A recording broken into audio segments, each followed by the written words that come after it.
Hey guys, welcome to another video. Today we'll be talking about current and voltage in series and parallel circuits. Firstly, let's talk about current in series. In series circuit, current will be the same value at any point.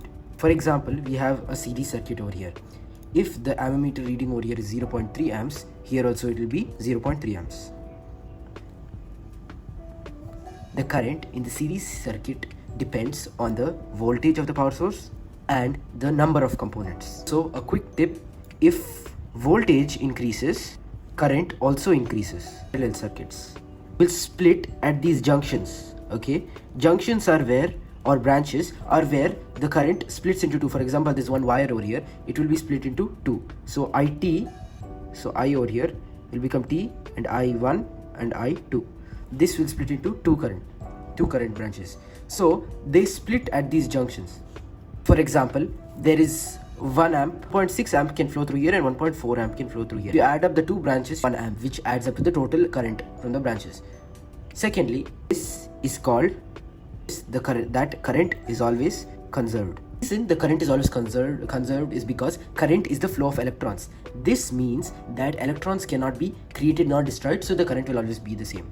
Voltage is also known as potential difference. Definition of voltage. Voltage is the energy that is required to push the electrons through the circuit. Here, for example, if we have a series circuit, okay, so here we have two bulbs. Let us assume these both bulbs have equal resistance. This means the voltage will always split. So here it is 12 volts, so here it will become 6 volts and here it will become 6 volts. Example, if this bulb over here had a higher resistance, it might consume 8 volts. So that means only 2 volts would have reached this bulb over here. Why? Because current always flows in this direction. So if the higher component is higher, it will consume more voltage and the rest of the voltage will be consumed by the second component. Let's talk about parallel. Voltage is always same across the whole circuit. Let us talk about the advantages of series circuit. All the components can be controlled by single switch and fewer wires are required.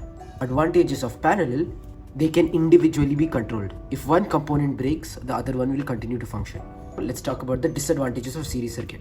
Cannot be controlled separately. One component breaks, others will not function. That's all guys. Thank you for watching and see you in the next one.